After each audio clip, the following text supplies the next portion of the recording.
Le Christ est la tête de l'Église, et l'Église est le corps mystique du Christ, et le corps ne peut vivre sans la tête. Donc, frères et sœurs, si le Christ est monté au ciel, son corps suivra. C'est la grande espérance que nous apporte la fête de l'Ascension.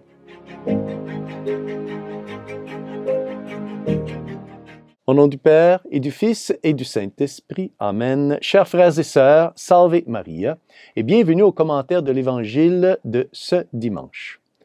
Aujourd'hui, dans de nombreuses régions du monde, l'Église célèbre l'ascension au ciel de notre Seigneur Jésus-Christ. Oui, car 40 jours après sa résurrection des morts, le Christ est monté, corps et âme, au ciel, comme nous le raconte l'Évangile d'aujourd'hui. L'Évangile d'aujourd'hui nous est présenté par Saint Marc, chapitre 16, versets 15 à 20. Dans la première lecture de la messe d'aujourd'hui, présentée par les Actes des Apôtres, Saint Luc décrit l'ascension du Christ de la manière suivante, lorsqu'il écrit « Ainsi réunis, les apôtres l'interrogeaient. « Seigneur, est-ce maintenant le temps où tu vas rétablir le royaume pour Israël? » Jésus leur répondit. « Il ne vous appartient pas de connaître les temps et les moments que le Père a fixés de sa propre autorité. Mais vous allez recevoir une force quand le Saint-Esprit viendra sur vous.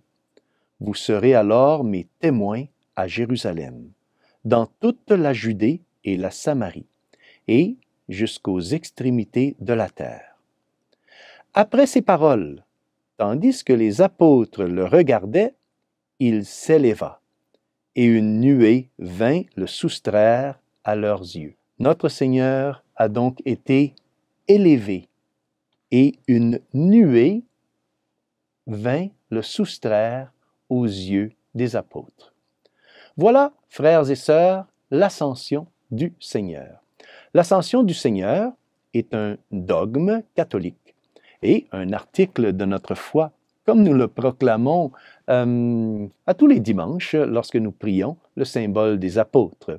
Et nous disons, il est monté aux cieux, est assis à la droite de Dieu le Père Tout-Puissant. Cela signifie qu'il a pris place au ciel dans sa nature humaine, car dans sa nature divine, le Seigneur est toujours un avec le Père.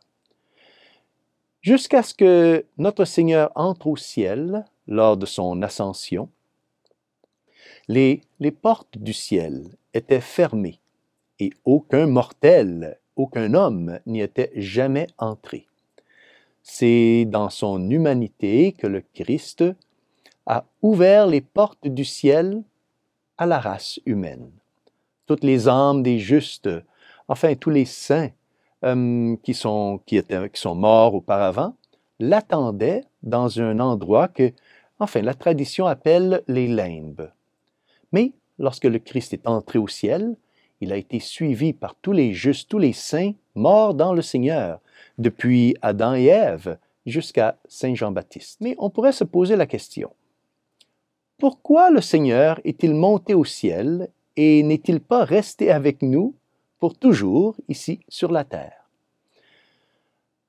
Une bonne règle de base pour toute spéculation théologique est celle que mon fondateur, Monseigneur Joncla, nous a donnée.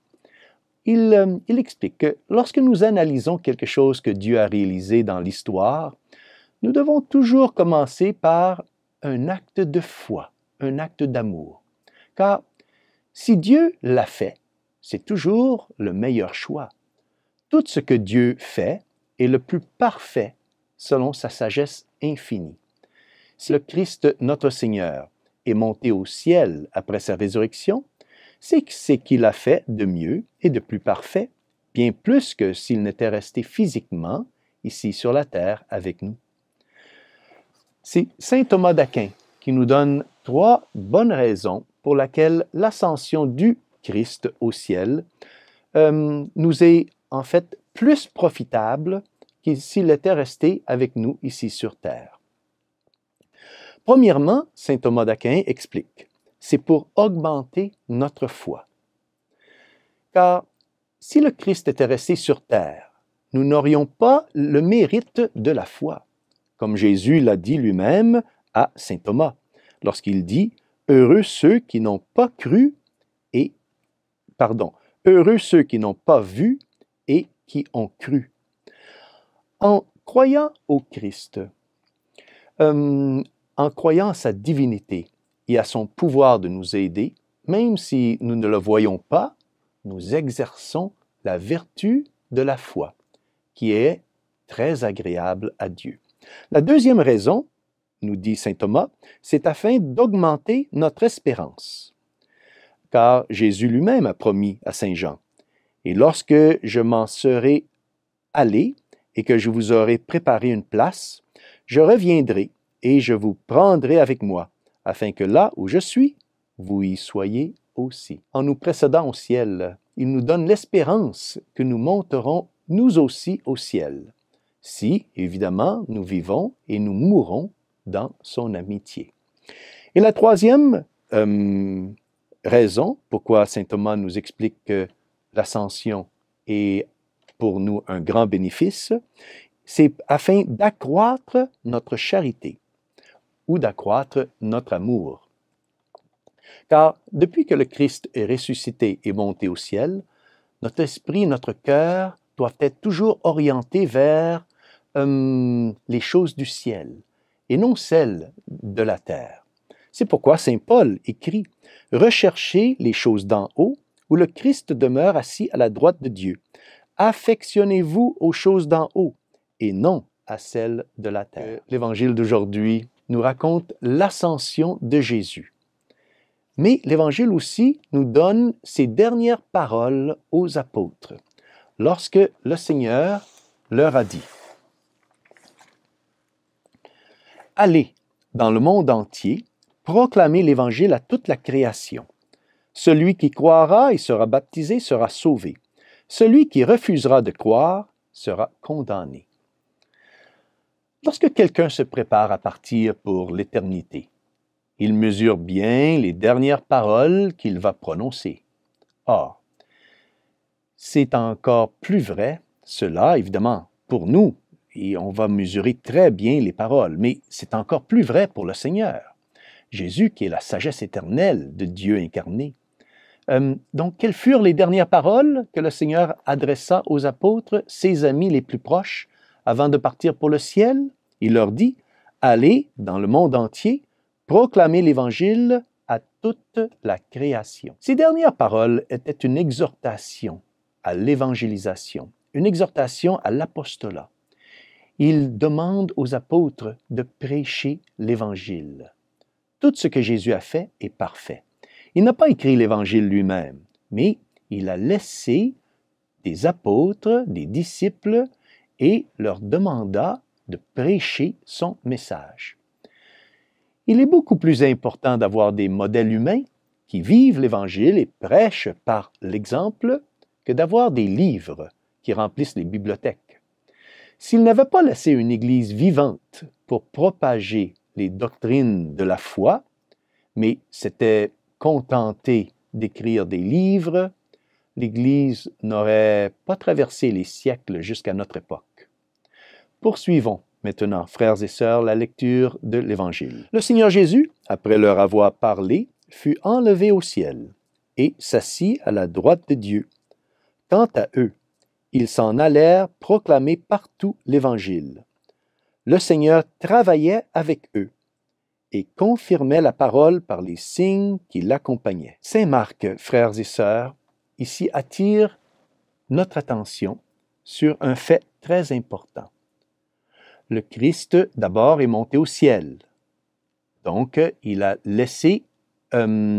nous a laissé physiquement, mais il nous a aussi laissé un trésor, l'Église, fondée sur les apôtres, qui est la présence du Christ, la présence mystique du Christ ici sur la terre.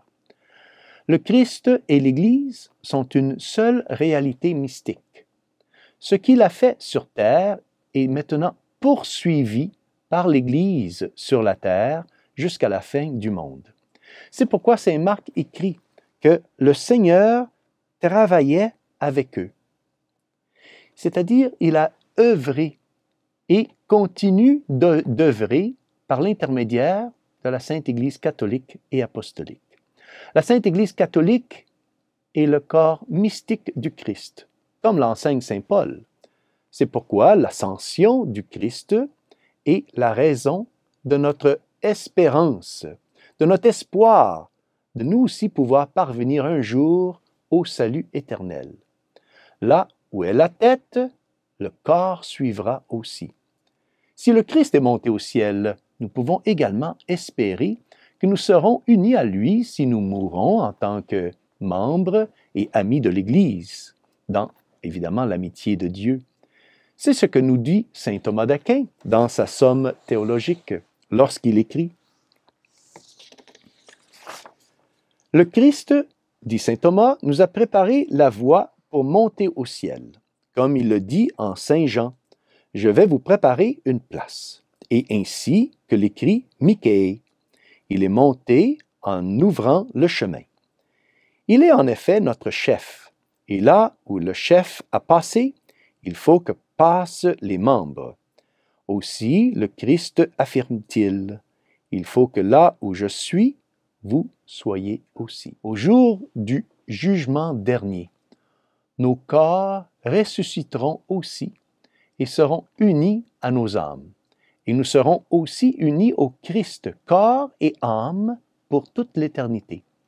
C'est ce que le Christ a voulu dire par cette phrase plutôt énigmatique que nous trouvons dans saint Matthieu, à propos de la venue finale du Fils de l'homme. Là où est le corps, là aussi s'assembleront les aigles. Si le Christ est monté au ciel, nous pouvons aussi espérer que nous serons un jour unis à lui. Lisons ce que dit saint Augustin à ce sujet. Aujourd'hui, notre Seigneur Jésus-Christ monte au ciel. Que notre cœur y monte avec lui. Le but de votre vie est en haut, et non pas sur la terre. De même que lui est monté, mais sans s'éloigner de nous, de même sommes-nous déjà là-haut avec lui. Et pourtant, ce qu'il nous a promis ne s'est pas encore réalisé dans nos corps. La fête de l'ascension du Christ doit nous remplir de joie et remplir d'espérance. Le Seigneur a promis qu'il préparerait une demeure pour chacun d'entre nous. Il veut que nous allons et que nous nous unissons à lui. Il désire notre salut. Il est mort, il est ressuscité et ensuite il est monté au ciel pour nous prouver cela. Donc, frères et sœurs, mettons toute notre confiance dans sa promesse. Lorsque nous sommes assaillis, enfin par les tentations, par les épreuves, les découragements ou les souffrances, souvenons-nous que nous ne sommes pas faits pour ce monde, mais nous sommes faits pour l'éternité. La mesure de notre souffrance sur la terre, si nous supportons la souffrance avec patience et résignation et amour, sera la mesure de notre joie au ciel. Demandons donc à la Sainte Vierge, notre bonne Mère du ciel, d'obtenir de son divin Fils Jésus une augmentation de notre foi, de notre espérance et de notre charité. La Sainte Vierge est le modèle parfait de ces vertus, et elle nous obtiendra tout cela certainement. Et si nous lui restons fidèles dans la prière et à son Fils, elle nous conduira alors un jour au ciel avec elle et avec son divin Fils Jésus. Et que Dieu Tout-Puissant vous bénisse au nom du Père et du Fils et du Saint-Esprit. Amen. Salve Maria et bon dimanche à vous tous.